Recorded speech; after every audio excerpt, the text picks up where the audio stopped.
Hey everyone, and welcome back to What Did I Miss? Where today I'll be covering all the references, Easter eggs, and things that you may have missed while watching the third episode of the second season of Star Trek Lower Decks, titled We'll Always Have Tom Paris. Before I get into the episode, I wanted to give a heads up to all my fellow Star Trek fans that Paramount has announced another Star Trek Day event on Wednesday, September 8th. In the past, when the company rolls out a Star Trek Day, it includes the airing of classic episodes throughout the day, along with different panels based around the current series. I fully expect there to not only be a trailer for Star Trek Strange New Worlds to debut at some point during the day, along with the release schedule for all the upcoming series like Strange New Worlds, Discovery, and Picard. So if you don't have time to watch it, but want to know what happens, be sure to hit that subscribe button and the bell so that you know when my video about anything and everything that happens at this event comes out. Okay, now let's get into the episode. The title We'll Always Have Tom Paris is an obvious reference to the guest star of this episode, who I will get into a bit later, but it is also a reference to the Next Generation episode title We'll Always Have Paris, which itself is a reference to the classic line from the movie Casablanca. The episode begins with Ensign Boimler back on the Cerritos after he was cloned during a transporter malfunction in the last episode, and one of the versions of Boimler returned to the Cerritos. I also did a breakdown of that episode, and if you have not checked it out yet, I will leave it here and in the description. While Boimler is having an issue with the food replicator, the Andorian character Jennifer makes another appearance and yells at Brad to hurry up. I have mentioned before that the name of this character was created during an ad-lib by actress Tawny Newsome, who was not aware that this character was Andorian when her character Beckett Mariner yelled the line, "Move Jennifer," but that series creator Mike McMahon thought it was so funny he kept the line in and continues to use the background character. While speaking with Tendi, Ensign Rutherford mentions that the crewmate who was promoted over Tendi cured the captain's Turellian death syndrome. This species was featured in the Voyager episode Gravity in a flashback from the character Tuvok, where it was shown that at one time, Tuvok was in love with a member of the species. This is the first of many Voyager references in the episode, and it was really fun to see all the callbacks to this often underappreciated series. Although I do wonder why Lieutenant Tom Paris is such a celebrity, but was never promoted from the rank of lieutenant. This does not bode well for Ensign Harry Kim. We then get a big shocker and see that Lieutenant Shax is alive and once again serving on the Cerritos. Not only is it odd to see the character return after we seemingly saw him perish in the season 1 finale of Lower Decks on a Pac-led ship, but also because the last episode of Lower Decks featured Lieutenant Shax's replacement, Lieutenant Kayshawn. I hope this will get sorted out in the next few episodes, and since I think the series did a pretty good job of getting Boimler back on the Cerritos, I think that they will be able to work out having two security chiefs as well. Tendi is sent on a mission to retrieve a family heirloom for Dr. T'Ana on Quailor 2. The planet was featured in the Next Generation two-part episode Unification, but I think the location is also a reference to its appearance in the video game Klingon Honor Guard, as an Orion pirate base is featured within the game. When Boimler is boasting about meeting Tom Paris, he references that Tom Paris is the creator of Fairhaven as well as Captain Proton. Fairhaven was a town that Tom Paris created in the Voyager holodeck, as shown in the episode titled Fairhaven, which was filmed on the same lot that stood in for France in the two-part episode Killing Game 2 seasons earlier. Captain Proton was a black and white character Tom Paris recreated from a holo novel and would include other members of the crew in his adventures. The character appeared on or was referenced in 10 episodes altogether, which is crazy if you consider he debuted in the 5th season premiere episode titled Night. Boimler has a Tom Paris plate, and Star Trek commemorative plates have been around for some time and can be rather expensive. But for the collector that just has to have it all, you can actually purchase the plate featured in this episode at StarTrekUnlimited.com. I was actually thinking about getting one so I can give it away on the channel, so let me know in the comments if you think this would be a good giveaway. Mariner asks Boimler if Tom Paris is still a salamander, which is a reference to the Tom Paris-centric Voyager episode Threshold that saw Mr. Paris break the transwarp threshold in order to get the crew of the Voyager home quicker. He was able to break the barrier, but it did also cause him and eventually Captain Janeway to evolve into these huge salamander-type creatures and eventually make some babies. While Rutherford is in distress about Shax returning from the dead, Boimler and Mariner list off all the ways that crew members from the various series and movies have returned from the dead in the past.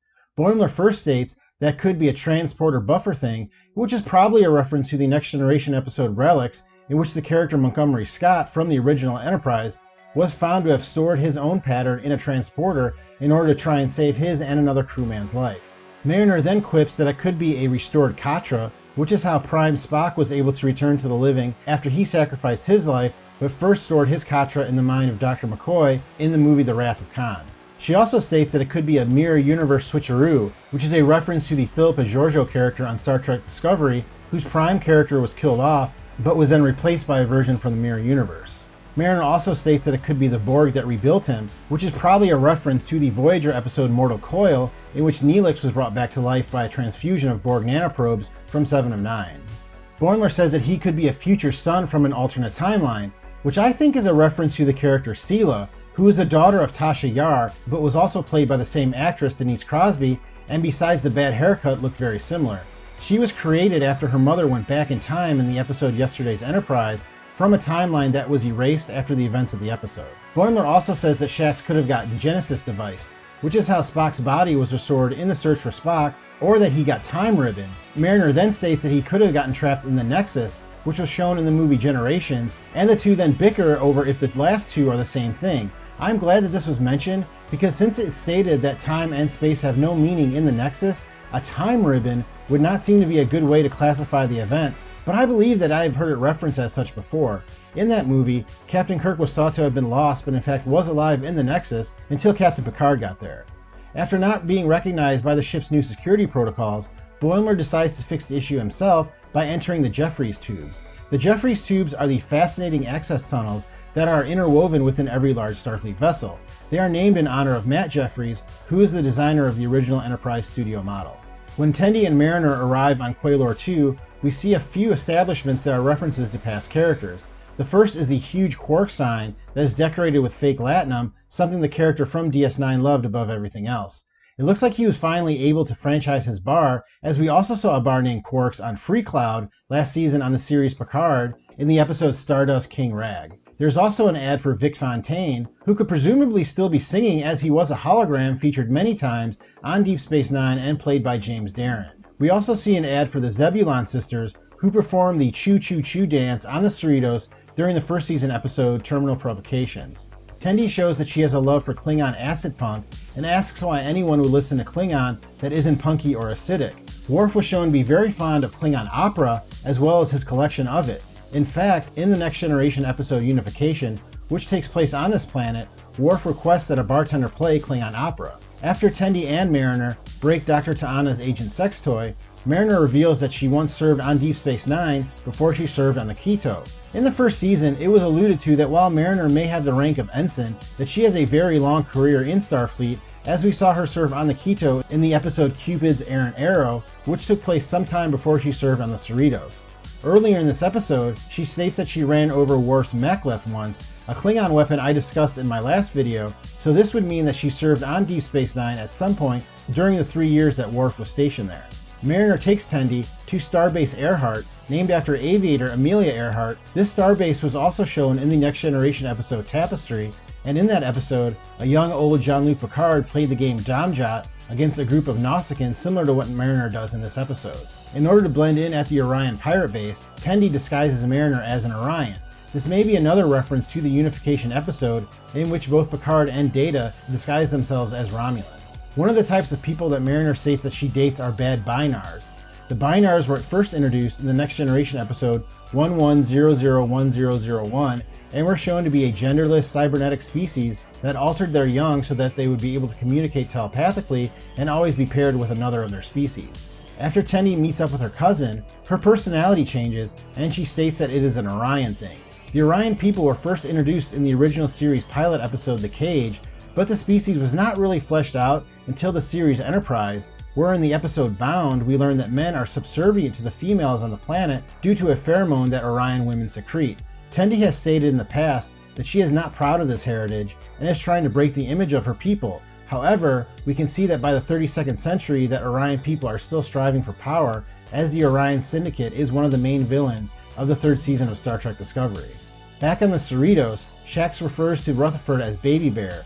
A nickname Rutherford was given during the Lower Decks 1st season episode Envoys, in which it looked like Rutherford may switch his career from engineering. Tom Paris at first mistakes Brad Boimler for a Kazon, who were the villains of the 1st season of Voyager, but were faded out shortly thereafter. After Mariner ends up in the brig again, we can see that the Mariner's HQ castle picture on the wall now has 4 checks after it had had 2 checks after Mariner was sent there earlier this season. It must mean that she notes each time she has been sent to the brig, which means that she has been sent there an additional time between the events of the first and third episode this season. Well, that was everything I saw in the episode, but let me know in the comments if I missed anything. Thanks very much for clicking on this video. Please hit that like button if you have enjoyed it, and I will see you next time on What Did I Miss?